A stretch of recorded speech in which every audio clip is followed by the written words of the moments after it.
Welcome back, dear viewers, and we are still discussing the Egyptian-Sudanese relations in light of yesterday's visit by General Abdel, General Burhan, and we are joined over the phone by Dr. Mohamed Azim, Professor of Political Science. So, good afternoon, sir.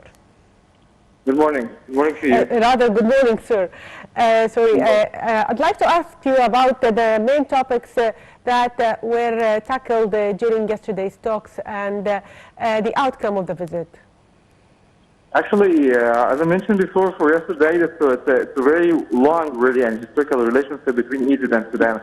And for both of the countries, there's a lot to discuss usually under mostly of the contemporary of this crisis and issues for the region and international affairs of the whole this crisis which happen all over the world. So this meeting is coming under to make a mutual discussion for the two of leaders of the countries of Egypt and Sudan, and representing how mostly of this crisis representing the very long and deeply relation between Egypt and Sudan under those talks, which refer to that is Sudan.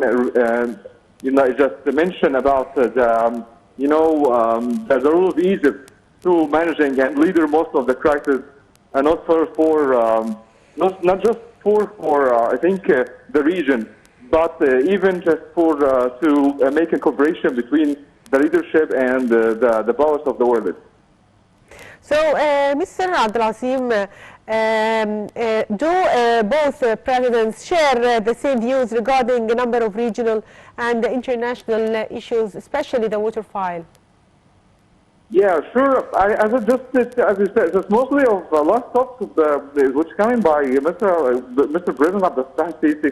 He tries to representing the role of Egypt for mostly of importance of the crisis in the region and all over the world.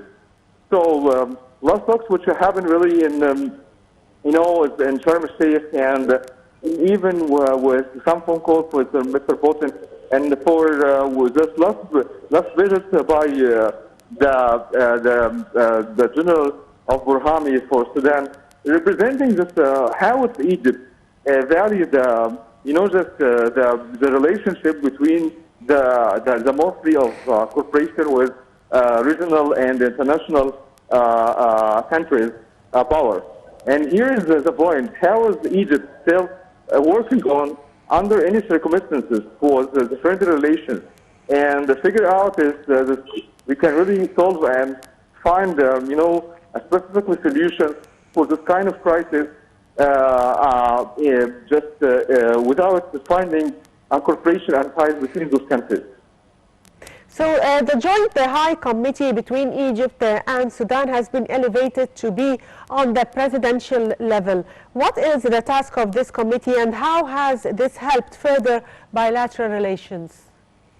Actually, the two countries have, those countries have intensified the kind of coordination and enhanced a better relation through this past decades, as was mentioned, and extend a higher level visits for both, and contacting the different level of joint military exercises and exchange of views of key issues, as mentioned.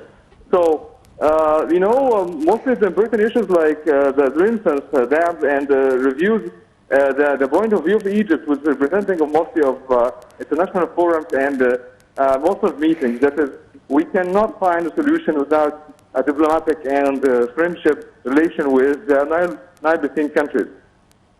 So, sir, what kind of projects do you believe Egyptian investors would be interested in when it comes to investing in Sudan? Under this really economic crisis for the whole world, and we can figure out this the rising of the oil, the prices, and there's even those all circumstances lead Egypt to figure out how we could define this kind of cooperation with economically and sustainable development aspects, especially as we know that Egypt and Sudan have political community for cooperation with different aspects. So to make enforcement to this kind of agreements and to figure out those could really to be existing, especially under this circumstances and affairs that we have right now. It's something critically, and we need it as soon as possible. As mostly of meetings coming by Mr. Abdel al-Sisi let the all friendship relation with Arab countries.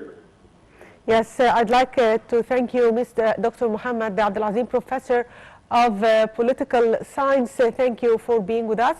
And by that, the viewers, we come to the end of today's edition of the Breakfast Show. Thank you for watching.